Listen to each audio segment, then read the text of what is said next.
अस्सलाम वालेकुम नाजरीन, आप देख रहे हैं पी टाइम न्यूज़ और मैं हूं सदफ खान। नाजरीन, जैसा कि दुनिया भर में कोविड-19 की वैक्सीन के हवाले से मुल्क भर में फैलने वाली अफवाहों से मीरपुर खास में भी अवामुन नास में काफ़ी खौफ हिरास है।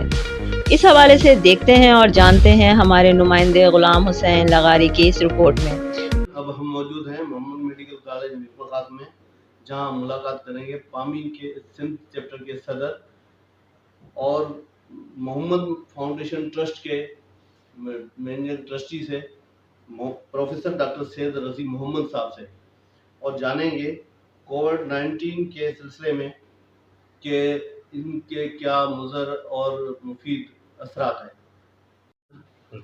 सर, सबसे पहले हम आपको पी टाइम के प्रोग्राम में आपको वेलकम कहते हैं, और हम आपसे जानना चाहते हैं कि कोविड-19 की वैक्सीन के बारे में आपका क्या ख्याल है? मेरा ख्याल है कि ये वैक्सीन जो है वो ज़रूर लगवानी चाहिए, जहाँ मैसर है लगवानी चाहिए। ज़िंदगी में कोई चीज़ बगैर आप सड़क भी क्रॉस नहीं कर सकते बगैर खतरे के। जो लोग सड़क क्रॉस करते हैं किसी न किसी को खतरा होता है, मगर आप छोड़ तो नहीं देते। वैक्सीन जो है वो बहुत ज़्यादा प्रोटेक्ट करती है और उसके ख़तरात बहुत कम हैं। कोई अक्लमंद आदमी जो है वो वैक्सीन लगाने से गुरेज नहीं करेगा। बाज़ ऐसी बीमारियाँ तारीख में आई हैं जैसे स्मॉल पॉक्स थी, वो जड़ से ख़त्म होगी वैक्सीन की वजह से। पोलियो जो है वो इस वक्त सिर्फ 2 मुल्कों में रह गई, बाकी दुनिया से ख़त्म हो गई, सिर्फ वैक्सीन की वजह से। तो इंशाल्लाह कोरोना भी ख़त्म होगी और वैक्सीन की वजह से। अच्छा सर, कुछ लोगों में खदशात पाए जाते हैं कि वैक्सीन के साइड इफ़ेक्ट बहुत हैं, तो इस सिलसिले में सर क्या आपका कहना है? मेरा ख्याल है कि देखो, लोग जो हैं वो अपने आप को मशहूर कराने के लिए, जिसको हम कहते हैं कि खौफ की फ़िज़ा पैदा करना, सनसनीखेज़ी पैदा करना, ये बहुत बड़ी गुनाह की बात है और गलत बात है कि लोगों की ज़िंदगियाँ चली जाएँ लेकिन एक दफ़ा मैं मशहूर हो जाऊँ। तो ये इस किस्म की चीज़ें लोगों ने बहुत पैदा की हैं। अच्छा, इसमें सिर्फ़ पाकिस्तानी नहीं और सिर्फ़ अनपढ़ लोग नहीं, पढ़े-लिखे बड़े नोबेल प्राइज़ विनर साहब जो हैं, लूक मोंटेग्नियर एक साहब हैं, जिनको 2008 में नोबेल प्राइज़ मिला था, फ्रेंच हैं, क्योंकि उन्होंने एचआईवी वैक्सीन जो एड्स की वैक्सीन एचआईवी वायरस एड्स का वायरस डिस्कवर किया था, तो उसमें इनको नोबेल प्राइज़ मिला था। उसके बाद इनका दिमागी तवाज़ुन ख़राब हो गया, वैक्सीन के खिलाफ बोलने लगे और काफ़ी हद तक इन्होंने बातें की कि वैक्सीन से ये होता है, उसका फिनोमेना भी एक होता है, एक रेयर चीज़ को पकड़ के उन्होंने बहुत उसको उठा दिया। लेकिन ये सब बातें बेकार बातें, जब आप तोलते हैं वज़न को, तो आपको ये पता चलता है कि एंटीबायोटिक लगने से भी लोग मरे हैं। अच्छा। लेकिन लोग एंटीबायोटिक लगाना बंद तो नहीं कर देते, जानें बेशुमार बचती हैं, थोड़ी-सी इक्का-दुक्का होता है वो।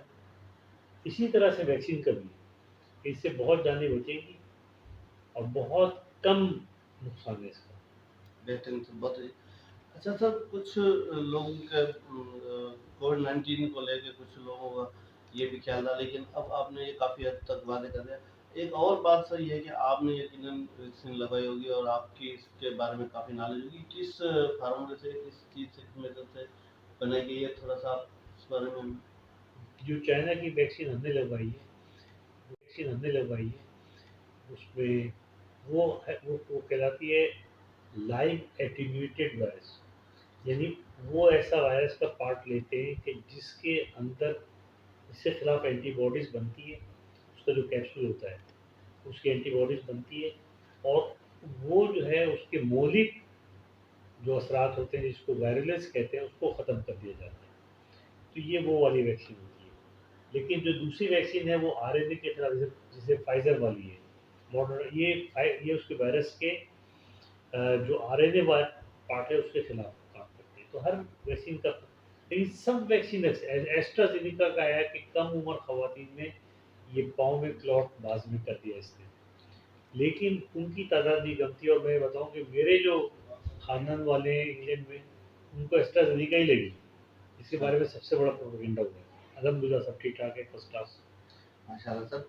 सर, कोविड-19 वैक्सीन के सिलसिले में कुछ लोगों का ये भी है कि इसके इंसानी बॉडी पे क्या मुज़र असरात मुतवक्का हैं, कुछ साबित हो सकते हैं? मुज़र असरात देखो मुस्तक़बिल में किसी ने नहीं देखा, लेकिन बहुत तेज़ी के साथ बहुत बड़ी तादाद में रिसर्च हुई है। आखिरी रिसर्च 2 दिन पहले हुई है, जिसका रिज़ल्ट आया है 2 दिन पहले। वो ऐसी रिसर्च है कि आप क्या चाहते हैं? देखिए, आप लोग कहते हैं हम मास्क पहन-पहन के तंग आ गए, हम दूर रह-रह के तंग आ गए, हम सोशल डिस्टेंसिंग में तंग आ गए, हमें दोबारा वही ज़िंदगी चाहिए। अगर आपको दोबारा वही ज़िंदगी चाहिए तो अभी इस पे एक एक्सपेरिमेंट हुआ। इंग्लैंड में वैक्सीनेशन हुई बहुत ज़्यादा। उसके बाद उन्होंने क्या किया कि 2 तरह के लोगों को अलग किया। एक तो वो जिनको के नज़ला, खाँसी, बुखार था, उन्हें कभी आपको दिखा नहीं। दूसरे एक होता है रैपिड टेस्ट होता है कोविड-19 का। उसमें ये होता है कि डालते हैं, स्वैब डालते हैं, उसको निकालते हैं और 15 मिनट में उसका रिज़ल्ट आ जाता है। तो जो वो पॉज़िटिव थे उनको भी अलग कर दिया। वो 76.8% उसकी सेंसिटिविटी है। यानी फिर वो भी जो है वो तकरीबन 23% में उसका रिज़ल्ट होता है, मगर 77% में तकरीबन रिज़ल्ट सही होता है। वो किया, वो जो गलत है उनको भी अलग कर दिया। जो उसमें नॉर्मल थे, जिनको नज़ला, खाँसी, बुखार नहीं था, उनको उन्होंने फुटबॉल के पे छोड़ दिया। एफए कप होता है इंग्लैंड में, उन्होंने जाके फुटबॉल बगैर मास्क के बराबर बैठ के देखो। और साथ में 2 जो थे म्यूज़िकल प्रोग्राम थे, 58,000 कोई कम तादाद नहीं होती। बहुत बड़ी था। 58,000 जब लोग वहाँ पे गए तो उसके अंदर उन्होंने फिर ये देखा कि अगले चंद दिनों में उनमें कितनों को कोविड हुआ। तो वो सिर्फ़ 15 लोगों को हुआ। उससे ज़्यादा तो उनको हो गया जो नहीं गए थे। अच्छा।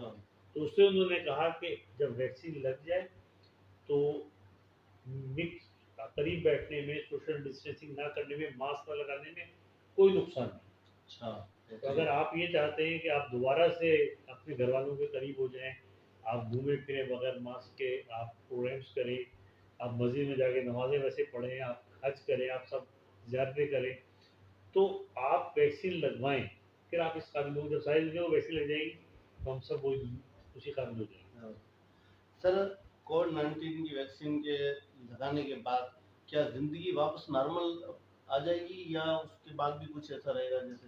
देखें, पहली बात तो ये है कि जो आम वैक्सीन है, उसकी 2 डोज़ लगती है और दूसरी डोज़ के 3 हफ्ते के बाद आमतौर पे आदमी ठीक होता है। और उसके बाद भी ये है कि दुनिया में अगर आपके अंदर जो है वो बड़ी तादाद में आपको मुझे ज़्यादातर लोगों को लग गई है, तो ये जो एक्सपेरिमेंट हुआ इंग्लैंड के अंदर एफए कप वगैरह का, उससे ये पता चला है कि आप दोबारा नॉर्मल लाइफ की तरफ आ सकते हैं। बेहतरीन सर। माशाल्लाह सर, बहुत सारी आपसे हमने नॉलेज ली। एक सवाल सर, आखिरी सवाल हम आपसे करेंगे कोविड-19 के बारे में आप अपने स्टूडेंट्स को और अवाम को और लोगों को क्या मैसेज देना चाहेंगे कि क्या करना चाहिए? इसके मैं बारे तो में। ये कहता हूँ कि सब लोग वैक्सीन लगवाएँ। पहली बात तो आपको 19 साल तक कहा गया है कि 19 साल वाले को लगवाएँ और जल्दी ये और नीचे जाएगा, तो तकरीबन सबको वैक्सीन लगेगा।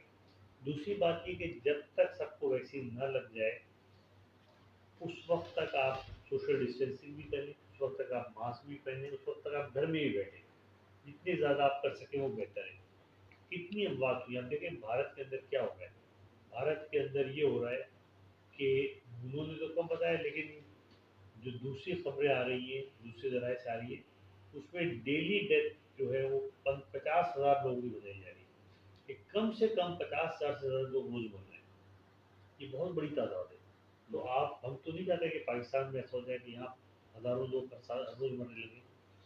तो उससे बचने का तरीका यही है कि वैक्सीन लगवाएँ और जब तक बड़ी पॉपुलेशन को वैक्सीन नहीं लग जाए, सोशल डिस्टेंसिंग करें, मास्क लगाएँ, घरों में जिस हद तक हो सके घरों से ना निकलें, अपना ख्याल रखें।